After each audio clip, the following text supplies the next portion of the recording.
오늘 말씀은 예레미야 19장 1절부터 9절입니다.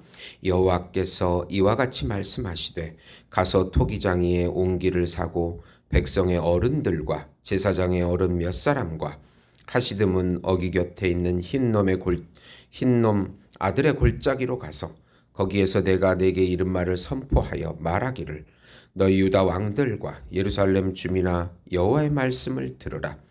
만군의 여호와 이스라엘의 하나님이 이같이 말씀하시되 보라 내가 이곳에 재앙을 내릴 것이라. 그것을 듣는 모든 자의 귀가 떨리니 이는 그들이 나를 버리고 이곳을 불결하게 하며 이곳에서 자기와 자기 조상들과 유다 왕들이 알지 못하던 다른 신들에게 분향하여 무죄한 자의 피로 이곳을 채웠음이며 또 그들이 바알을 위하여 산당을 건축하고 자기 아들들을 바알에게 번제로 불살라 드렸나니 이는 내가 명령하거나 말하거나 뜻한 바가 아니니라. 그러므로 보라 다시는 이곳을 도벳이나 흰놈의 아들의 골짜기라 부르지 아니하고 오직 죽음의 골짜기라 부르는 날이 이를 것이라. 여호와의 말이니라. 내가 이곳에서 유다와 예루살렘의 계획을 무너뜨려 그들로 그 대적압과 생명을 찾는 자의 손의 칼에 엎드려지게 하고 그 시체를 공중의 새와 땅의 짐승의 밥이 되게 하며 그 성읍으로 놀람과 조롱거리가 되게 하리니 이 모든 재앙으로 말미암아 지나는 자마다 놀라며 조롱할 것이며 그들이 그들의 원수와 그들의 생명을 찾는 자에게 둘러싸여 공경에 빠질 때에 내가 그들이 그들의 아들의 살, 딸의 살을 먹게 하고 또 각기 친구의 살을 먹게 하리라 하셨다 하고. 아멘. 오지병처럼 깨어질 유다라는 제목으로 은혜를 나누고자 합니다. 사랑하는 성도 여러분, 사람이 창세기의 아담 이후에 타락한 이후에 하나님께서 노아의 홍수로 심판하십니다. 그 이후에 사람들은 또 타락해서 언어가 하나이고 또 문화를 만들고 자기 이름을 내려고 바벨탑을 쌓습니다. 그래서 하나님을 대적하기에 하나님께서는 언어를 혼잡하게 하셔서 각 민족으로 분리를 시켜버립니다. 언어가 다르고 민족이 다르면 사람들은 싸우게 되어 있습니다. 요즘도 우크라이나 전쟁, 중동 전쟁 다 민족 간의 싸움입니다. 예.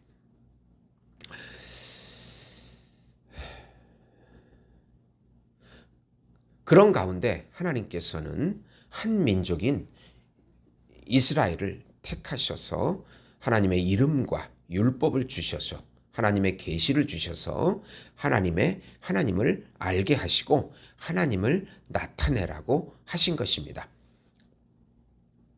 하나님의 존재와 속성과 성품을 알려주시고 구원의 방법을 또 모형적으로 알려주시고 또 예수 그리스도가 실체되심을 오실 예수 그리스도를 믿으라고 하신 것입니다.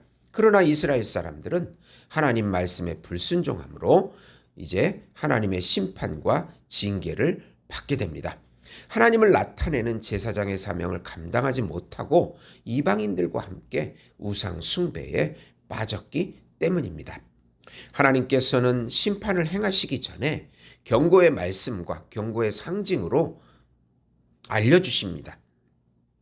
우선 하나님의 심판이 임하기 전에 심판에 대한 예언으로 반드시 경고하심을 주의하라. 오늘 말씀은 예레미야의 제8설교 18장부터 20장까지의 두 번째 부분입니다. 18장에서는 토기장이의 비유를 통해서 알려주셨습니다. 하나님의 절대 주권을 알려주셨고 오늘 말씀은 오지병의 비유를 통해서 알려주시는 것입니다. 예레미야는 하나님의 말씀대로 백성의 지도자인 어른들과 제사장들을 흰놈의 골짜기로 데리고 갑니다. 도벳이라고 합니다. 그리고 유다 왕을 비롯하여 모든 백성에게 재앙을 내릴 것을 선포합니다. 흰놈의 골짜기에서 우상 숭배를 하였기 때문입니다. 바알 산당과 바알을 위하여 인신제사를 드렸다고 5절에 말씀합니다. 아하스 왕과 므낫세 왕 때 심하게 그런 짓을 했습니다. 이런 것처럼 이와 같이 유다는 심판과 재앙으로 인하여 사륙과 죽음의 골짜기가 될 것이라고 경고받습니다. 유다와 예루살렘의 계획, 애차, 방책이라고 하는데 이 계획은요, 그런 예루살렘의 계획을 무너뜨려 대적의 칼에 죽고 시체는 공중의 새에 밥이 되고 이방의 조롱거리가 되며 자식의 살을 먹는 비참한 상황에 처할 것이라고 경고를 듣게 됩니다. 이런 일들이 바벨론에 의한 예루살렘의 포위 공격 때 일어나게 됩니다. 에가서 2장 20절, 4장 10절에 나와 있습니다. 하나님께서 예레미야의 선지자를 통해서 계속해서 심판 예언을 하게 하심으로 하나님의 절대 주권과 이스라엘 백성의 하나님 되심을 주장하고 계시는 것입니다. 두 번째로 하나님의 심판이 임하기 전에 심판에 대한 상징으로 또 경고하심에 주의하라.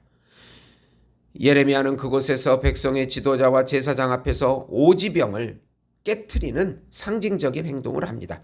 토기장이가 오지병을 만듭니다. 오지병은 목이 고든 병이 이렇게 됐다가 목이 곧아져서 이렇게 되는 병입니다. 이거를 박푸크라고 하는데 목이 좁은 토기입니다.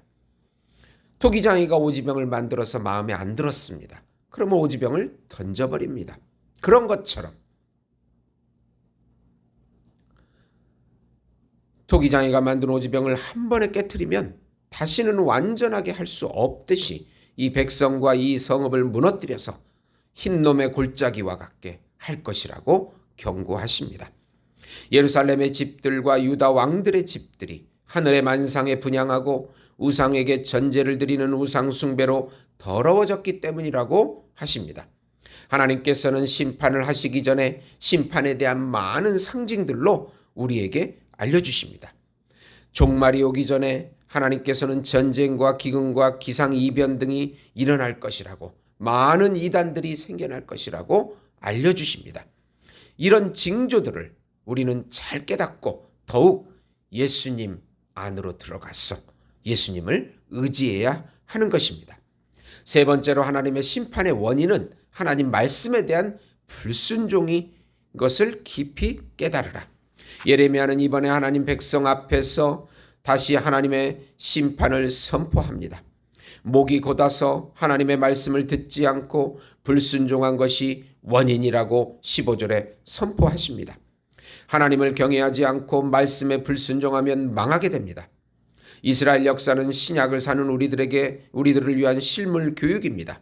이렇게 하면 실패한다는 것을 알려주는 역사입니다. 이스라엘 역사는 죄성을 보여주는 역사요, 반역의 역사입니다.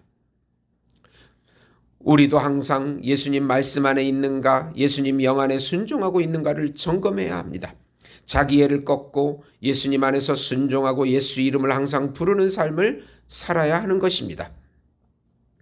예수님의 말씀을 계속해서 불순종해서 성령을 거스리면 심판하십니다. 예수님을 무시하는 것이 바로 죄인 것입니다. 우리 주변에 일어나는 수많은 도덕적인 타락의 그런 경고들, 그런 소식들, 그것이 바로 우리들을 깨닫게 하고 예수 안으로 들어가게 해야 하는 것입니다.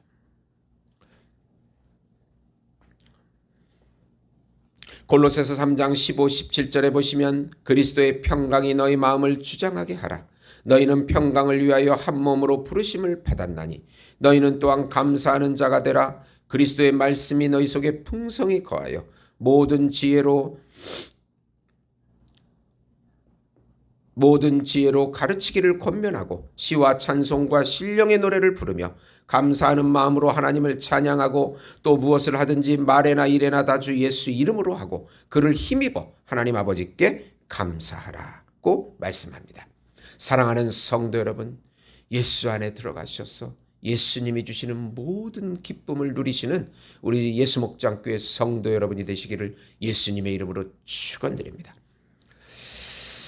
하나님 아버지, 우리를 불쌍히 여겨주시고 성령 하나님께서 연약한 저희들에게 힘과 지혜와 능력을 부어주시옵시고 성자 예수님께서 우리 죄를 사해 주시고 우리와 동행해 주시옵소서.